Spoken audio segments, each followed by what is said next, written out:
The Thief of Always, Chapter 7, A Present from the Past.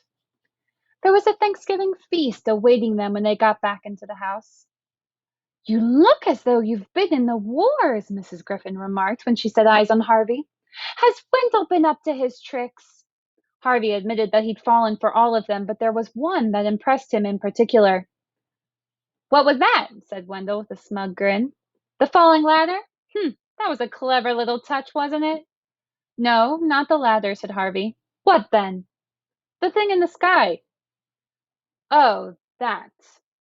Was it a, was it, was, what was it, a kite? That wasn't my doing, Wendell replied. Well, what was it then? I don't know, Wendell said, his smile disappearing. Better not to ask, eh? But I want to know, Harvey insisted, turning to Mrs. Griffin. It had wings, and I think it flew off the roof. Then it was a bat, Mrs. Griffin said. Oh no, this was 100 times bigger than a bat. He spread his arms. Great dark wings. Mrs. Griffin frowned as Harvey spoke. You imagined it, she said. I did not, Harvey protested. Why don't you just sit down and eat? Mrs. Griffin replied. If it wasn't a bat, then it wasn't anything at all. But Wendell saw it too, didn't you, Wendell? He looked around at the other boy who was digging into a steaming plate of turkey and cranberry sauce. Who cares? Wendell said, chewing as he spoke. Just tell her you saw it. Wendell shrugged. Maybe I did, maybe I didn't. It's Halloween night. There's supposed to be a boogeyman out there. But not real ones, said Harvey. A trick's one thing, but if that beast was real. As he spoke, he realized he was breaking the rule he'd made on the porch. Whether the winged creature was real or not didn't matter. This was a place of illusions. Wouldn't he be happier here if he just stopped questioning what was real and what wasn't? Sit down and eat, Mrs. Griffin said again. Harvey shook his head. His appetite had disappeared. He was angry, though he wasn't quite sure at whom. Maybe at Wendell for his shrugs, or at Mrs. Griffin for not believing him, or at himself for being afraid of illusions. Maybe all three. I'm going up to my room to change, he said, and left the kitchen. He discovered Lulu on the landing, staring out the window. Wind gusted against the glass, reminding Harvey of Rictus's first visit. It wasn't rain the gusts were bringing, however. It was powdery snow. It'll be Christmas soon, she said. Will it? There'll be presents for everyone. There always are. You should wish for something. Is that what you're doing? She shook her head. No, she said. I've been here so long I've got everything I ever wanted. Would you like to see? Harvey said yes, and she led him up the stairs to her room, which was immense and filled with treasures. She obviously had a passion for boxes. Tiny jeweled boxes, large carved boxes, a box for her collection of glass balls, a box that played tinkling music, a box into which 100 smaller boxes fit. She also had several families of dolls who sat in blank-faced rows above around the walls. But more impressively by far was the house from which the dolls had been exiled. It stood in the middle of the room, 5 feet high from step to chimney top, every detail of brick, slate, and sill perfect. This is where I keep my friends, Lulu said, and opened the front door. 2 bright green lizards came out to greet her, scurrying up her arms onto her shoulder. The rest are inside, she said. Take a look. Harvey peered through the window and found that every perfect room in the house was occupied. There were lizards lounging on the beds, lizards snoozing in the baths, lizards swinging from the chandeliers. He laughed out loud at their antics. Aren't they fun? Lulu said. Great, he replied. You can come up and play with them any time you want. Thanks. They're really very friendly. They only bite when they're hungry. Here! She plucked one off her shoulder and dropped it into Harvey's hands. It promptly ran up and perched on top of his head, much to Lulu's amusement.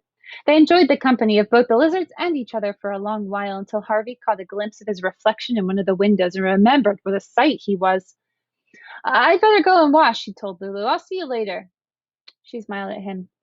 I like you, Harvey Swick, she said. Her honesty made him smile. I like you too, he told her. Then, his expression darkening, he said, I wouldn't want anything to happen to you. She looked puzzled. I saw you at the lake, he said. Did you? She replied. I don't remember. Well, anyway, it's deep. You should be careful. You could slip and fall in. I'll be careful, she said as he opened the door. Oh, and Harvey? Yes? Don't forget to wish for something. What shall I ask for? He wondered as he washed the dirt off his face. Something impossible, maybe, to see just how much magic the house possessed. A white tiger, perhaps, a full-sized zeppelin, a ticket to the moon. Then the answer came from the depths of his memory. He'd wished for a present he'd been given and lost a long time ago, a present that his father had made for him, which Mr. Hood, however he might want to please his new guest, would never be able to duplicate. The ark, he murmured. With his face washed and the scratches he'd gotten from the thorns in the thicket worn like war wounds, he headed back downstairs to find that once again the house had performed an extraordinary transformation. A Christmas tree so tall that the star on its summit pricked the ceiling stood in the hallway, the colors of its twinkling lights seeping into every room. There was a smell of chocolate in the air and the sound of carols being sung. In the living room, Mrs. Griffin was sitting beside a roaring fire with Sue Cat purring on her lap. Wendell's gone outside, she told Harvey. There's a scarf and gloves for you by the front door. Harvey went out onto the porch. The wind was icy, but it was already clearing the snow clouds, leaving the stars to shine down on a perfect white carpet. Not quite perfect. A trail of tracks led down from the house to the spot where Wendell was building a snowman.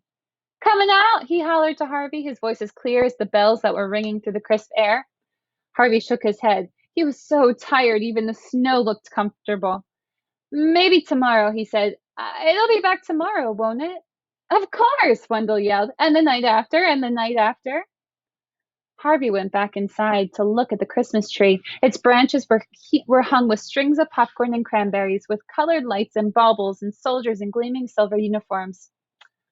There's something under there for you, Mrs. Griffin said, standing at the living room door.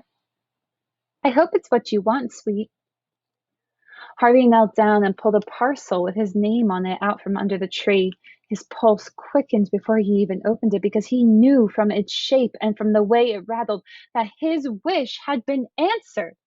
He pulled at the string, remembering as he did so how much littler his hands had been the first time he'd held this gift. The paper tore and fell away, and there, shiny and new, was a painted wooden ark.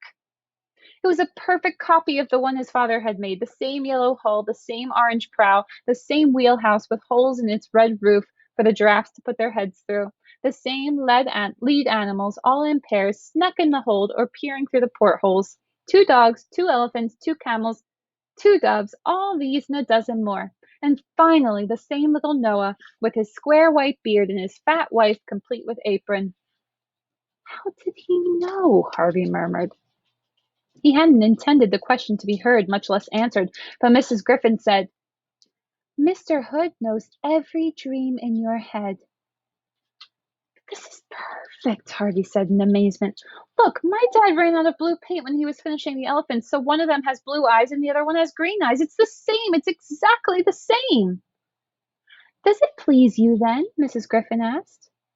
Harvey said it did, but that wasn't entirely the truth. It was eerie to have the ark back in his hands when he knew the real one had been lost, as though time had been turned on its heels and he was a little kid again. He heard Wendell stamping the snow off his feet at the front door, and he was suddenly embarrassed to have such a childish present in his hands. He gathered it up in its wrapping and hurried away upstairs, intending to head back down for some supper. But his bed looked too welcoming to be refused, and his stomach quite full enough for one night. So instead, he closed the curtains on the gusty night and laid his head down on his pillow. The Christmas bells were still ringing in some distant steeple, and their repetition lulled him into sleep. He dreamed that he was standing on the steps of his house, looking through the open door into its warm heart. Then the wind caught hold of him, turning him from the threshold and carrying him away into a dreamless sleep. I'm going to stop there.